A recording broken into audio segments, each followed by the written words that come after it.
Hello, so this video is Linux Mint on a Chromebook Celeron, which is a dual core with 2 gigabytes of RAM, and I just wanted to make a quick video because it's only got 16 gigabytes of storage. It's a solid state drive. And I installed it yesterday just to see how it would run. I did make a video maybe 6 months ago where I installed Steam, which wasn't really practical, but it only left like 400 megabytes, so I decided to test it without Steam and just to see if it would actually be useful if it's 16 gigabytes. And it does have a lot of applications, so you do kind of get a bit of access to a lot of applications, but Firefox doesn't really run well. Maybe there's another application you can use, maybe even a more slimmed down version of Linux Mint, but officially I think this is the most lightweight distro that they have. So a lot earlier there used to be more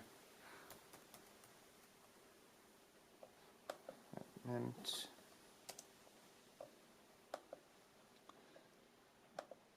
So of all the operating systems, they also have Linux Mint, Debian. I used to use that. I think it's probably a little lighter weight, but the official Mint has XFCE as an option, and it doesn't even look like the old XFCE on other distros, or even current distros. So I don't really think it looks like Mate, which I mean isn't bad, but it's just I can't tell the difference anymore. And the usage is around 1.3 just browsing with Firefox, and YouTube is also barely playable. I mean it's smoother, but it's skippy, and it's not even as good compared to Void. You get a lot more you get a much smoother experience on Void. So I am okay, those are not even playing.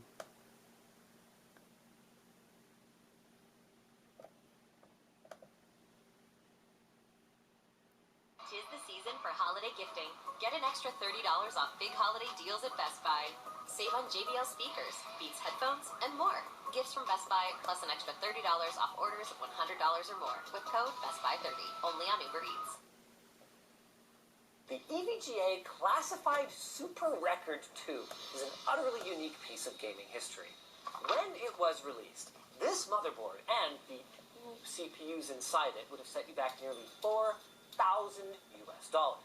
Add some memory, case of power supply, probably a handful of GPUs for that sweet quad SLI action.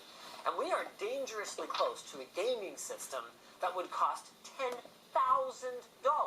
adjusted for inflation. Okay, well it's running alright. I think yesterday it was running really skippy because I had set it to 1080p just to test it.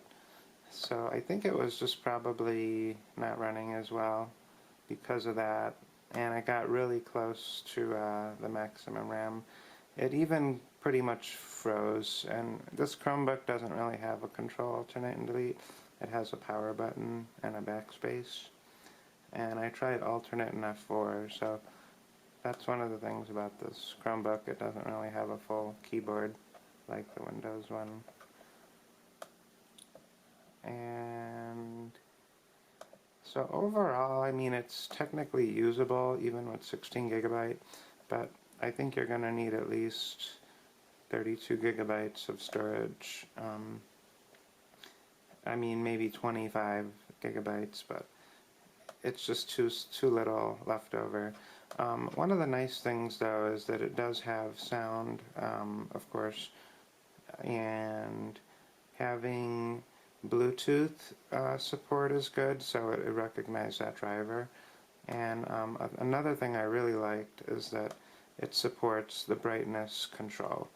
So even though this keyboard has built-in brightness buttons, it doesn't always work on less supported Linux distros. So that is very important.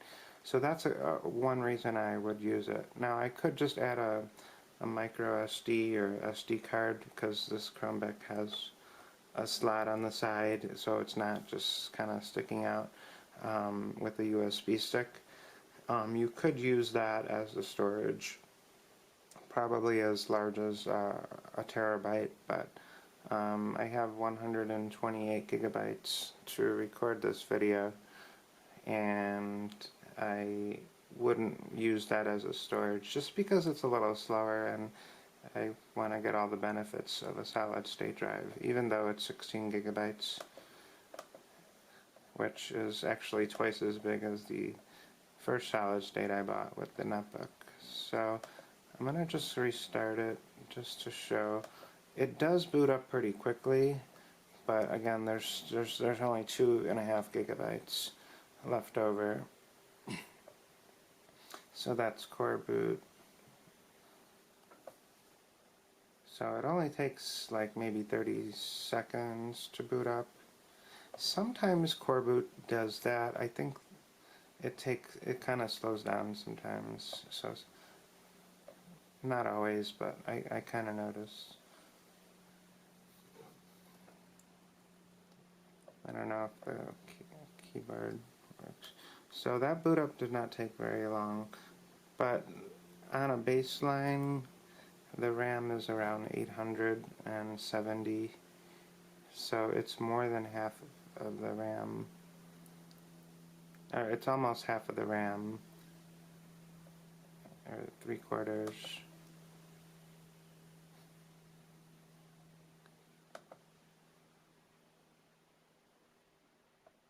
Yeah, it's using a gigabyte just out of the box, or just loading it, maybe a little less.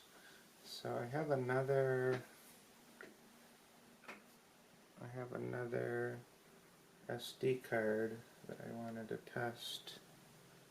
It was this one, and it was Star Linux, I believe, but I have to designate it at the beginning. Restart, and I might have one other. Void Linux. Oop.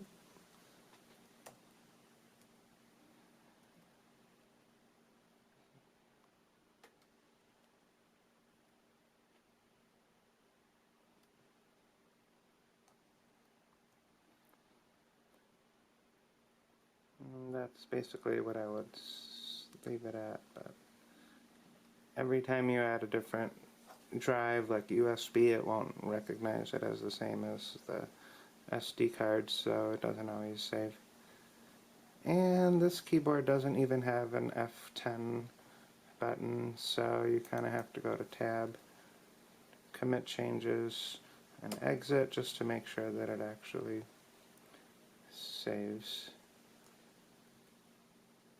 So now it should try to boot from the SD card. I don't know if I actually properly formatted that card, so it may skip over it. Oh, there it is. So this is the live CD, or maybe not. OEM install boot from next volume.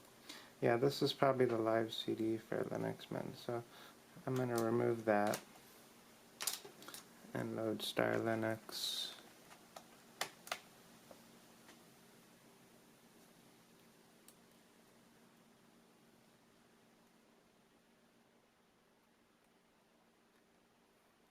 I have to format the drive so that it works properly.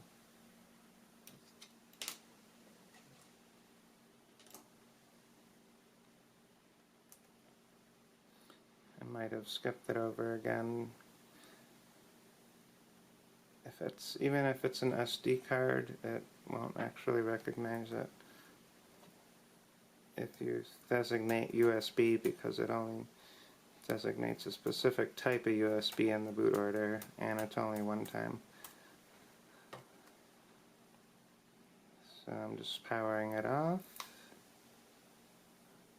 This will take a while.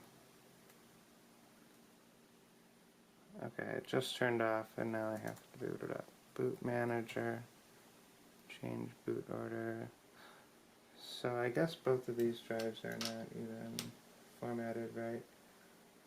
I thought I had it installed on one, but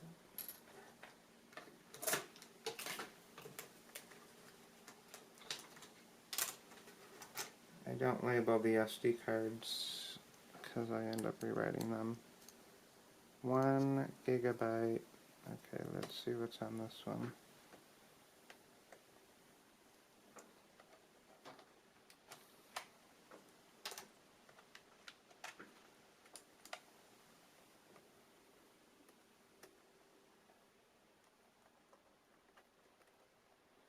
Okay, that froze because I removed it.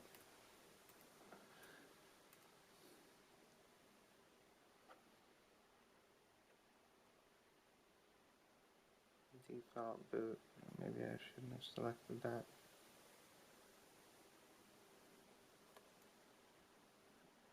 Maybe a boot issue. Alright, I may just make another video, attach it to the second video